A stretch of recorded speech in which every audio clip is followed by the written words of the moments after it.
Lower Phagu tea garden धेरै दिनदेखिको यो एउटा इस्यु पनि भइरहेको छ यो लोअर फागु टी गार्डन लिएर र यो टी गार्डनमा जुन चाहिँ मालिकले पहिला म्यानेजमेन्ट पक्षले 11% मात्रै दिन्छु भन्ने कुरा थियो र पछाडि बाइपोटाइट टकमा पनि 16 सम्म एउटा पुगेको थियो पर्सेन्टेज र एउटा 22 सेप्टेम्बरको दिन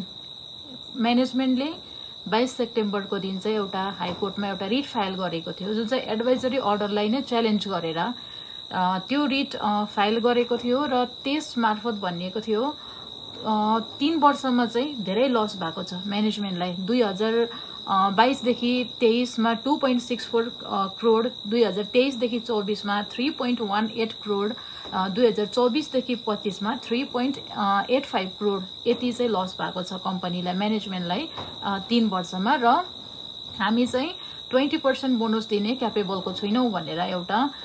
जुन चाहिँ रिट पिटिसन फाइल गरेको थियो कोलकाता हाइकोर्टमा 22 तारिक र त्यसको डेट हियरिङको डेट 23 तारिक पर्यो र 23 तारिक पनि हियरिङ हुन नसक्दा फेरि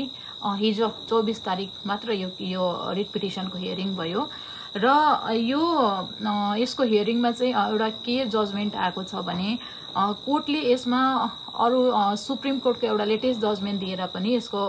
जजमेन्टलाई अझै बेस गर्नु भएको छ कोर्टले तर म अहिले लिगल पर्सपेक्टिभमा बेसी नगरे एउटा साधारण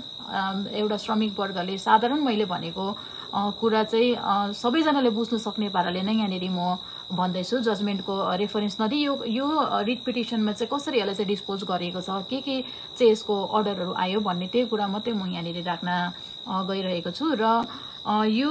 जुन चाहिँ रिट पिटिसन फाइल भएको थियो यो हिजो 24 तारिक मात्र यसको हियरिङ भयो र यो डिस्पोज भयो र यो पिटिसनमा 3 वर्षको लास्ट 3 वर्षको लसहरू त देखाएको थियो नै र अझै भनेको थियो कि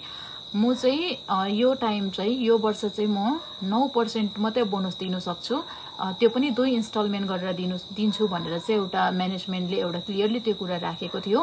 र यसलाई चाहिँ कोर्टले कसरी अर्डर दिएको छ भन्दाखेरि जुन चाहिँ पेमेन्ट अफ बोनस एक्ट 1965 अन्तर्गत सेक्सन 10 मा पर्छ कि 8.33 मिनिमम बोनस दिनुपर्ने एउटा एम्प्लोयरले र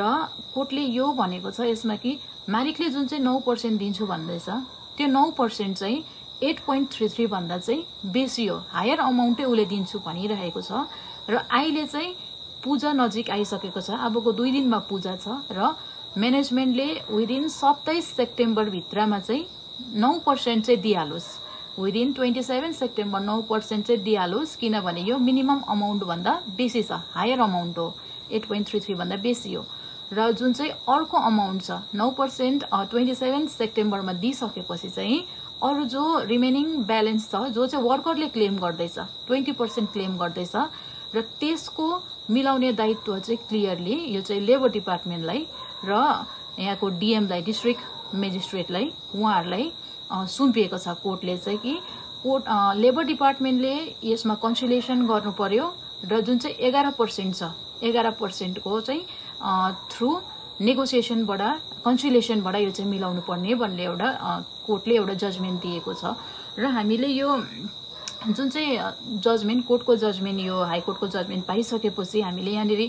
के बुझ्छौं भनेपछि यो रिट पिटिसन फाइल गरेपछि मालिक सजिलै बाँच्यो उले किनभने सुरुमा 11 भनेको थियो त्यहाँदेखि 16 मा आएर मिलेको थियो र अहिले उ 9 मा मिलिरहेको छ कोर्टले एउटा अर्डर दिएको छ कि 9 अहिले विदिन 27 मा देऊ भनेपछि यो चाहिँ उले रिलिफ पायो म्यानेजमेन्टले रिलिफ पायो र अब चाहिँ अझै वर्करहरू अझै श्रमिकहरू संगठित भएर जुन चाहिँ 11% पाउनु पर्नेको कन्सिलेसन मिटिङ हुन्छ त्यसमै जोड दिनु पर्यो र जसरी पनि यो मिटिङलाई जोड दिएर यसलाई नै फ्रुटफुल अझै यसलाई नै फ्रुटफुल बनाएर यहीबाट चाहिँ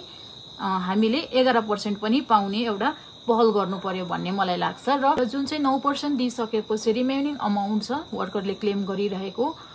त्यसको मिल्ने कन्सिलेसनबाटै हो जुन चाहिँ लेबर डिपार्टमेन्टले मिटिङ अरेन्ज गर्छ त्यो मिटिङबाटै मिल्ने हो र त्यसलाई सफल पार्नुको लागि चाहिँ सबैजना श्रमिक वर्गले अझै धेरै संघर्ष गर्नु पर्यो र अझै धेरै जोड गर्नु पर्यो र जति पनि गार्डनहरुमा 20% पाइसक्नु भएको छ बोनसहरु वितरण भइसकेको छ 20% बोनस त्यहाँको श्रमिक वर्गहरुले पनि यो एउटा वर्करको मागलाई चाहिँ साथ सपोर्ट गरिदिनुहोस् भनेर यही भन्न चाहन्छु म।